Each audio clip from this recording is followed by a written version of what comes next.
Tech ലോകത്തെ വാർത്തകൾ. Indian വാഹന വിപണിയിൽ ഇനി പുതുമയുടെ ദിനങ്ങൾ. ആഗോള വാഹന ഭീമന്മാർ തങ്ങളുടെ പുത്തൻ മോഡലുകളുമായി ഇന്ത്യൻ വിപണിയിലേക്ക് എത്തുകയാണ്. പ്രീമിയം SUVകൾ മുതൽ പുതിയ തലമുറ കാറുകൾ വരെ ഓഗസ്റ്റ്, സെപ്റ്റംബർ മാസങ്ങളിലായി വാഹന പ്രേമികൾക്ക് മുന്നിലെത്തും. നിക്ഷേപകരും വാഹനപ്രേമികളും ഒരുപോലെ ഉറ്റുനോക്കുന്ന പ്രധാന ലോഞ്ചുകളാണ് അടുത്ത ദിവസങ്ങളിലായി വരാൻ പോകുന്നത്. സ്കോഡയുടെ ജനപ്രിയ സെഡാൻ മോഡലായ സ്ലാവിയയുടെ പുതുക്കിയ പതിപ്പ് നാളെ വിപണിയിലെത്തും. പുതിയ ഡിസൈൻ മാറ്റങ്ങളും അത്യാധുനിക ഫീച്ചറുകളുമാണ് ഇതിന്റെ പ്രധാന ആകർഷണം. ആഡംബര SUV വിപണി ലക്ഷ്യമിട്ട് BMW തങ്ങളുടെ X1ന്റെ ലോങ് വീൽ ബേസ് പതിപ്പ് ഓഗസ്റ്റ് 21 അവതരിപ്പിക്കും. കൂടുതൽ ലെഗ് റൂമും പ്രീമിയം സൗകര്യങ്ങളും ഈ മോഡൽ ഉറപ്പു നൽകുന്നു.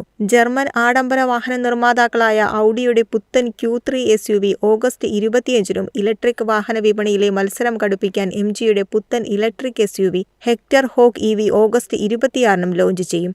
ദക്ഷിണ കൊറിയൻ ബ്രാൻഡായ കിയയുടെ വമ്പൻ പ്രീമിയം SUV സൊറന്റോ സെപ്റ്റംബർ ആദ്യവാരം ഇന്ത്യയിൽ ഔദ്യോഗികമായി അവതരിപ്പിക്കും. ടൊയോട്ട ഫോർച്യൂണർ പോലുള്ള പ്രമുഖ മോഡലുകൾക്ക് ഇത് കടുത്ത വെല്ലുവിളിയാകുമെന്നാണ് വിലയിരുത്തൽ. വരും ദിവസങ്ങളിൽ ഈ ലോഞ്ചുകൾ ഇന്ത്യൻ ഓട്ടോമൊബൈൽ ഓഹരികളിലും വിപണിയിലും വലിയ ചലനങ്ങൾ സൃഷ്ടിക്കുമെന്നാണ് സാമ്പത്തിക വിദഗ്ധരുടെ വിലയിരുത്തൽ. News desk, MyFin TV.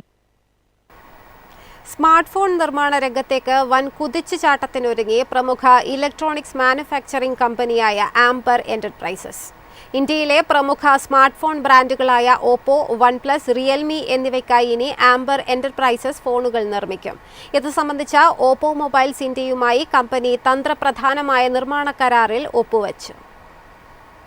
വൻകിട നിർമ്മാണ ലക്ഷ്യങ്ങളാണ് ഈ പുതിയ പങ്കാളിത്തത്തിലൂടെ കമ്പനി മുന്നോട്ട് വയ്ക്കുന്നത്. പദ്ധതിയുടെ ആദ്യ വർഷത്തിൽ തന്നെ 80 ലക്ഷം സ്മാർട്ട് ഫോൺ യൂണിറ്റുകൾ ഉൽപ്പാദിപ്പിക്കാനാണ് ആംബർ ലക്ഷ്യമിടുന്നത്. തൊട്ടടുത്ത വർഷം ഉൽപ്പാദനം 1.5 കോടിയിലധികം യൂണിറ്റുകളായി ഉയർത്താനും കമ്പനിക്ക് പദ്ധതിയുണ്ട്.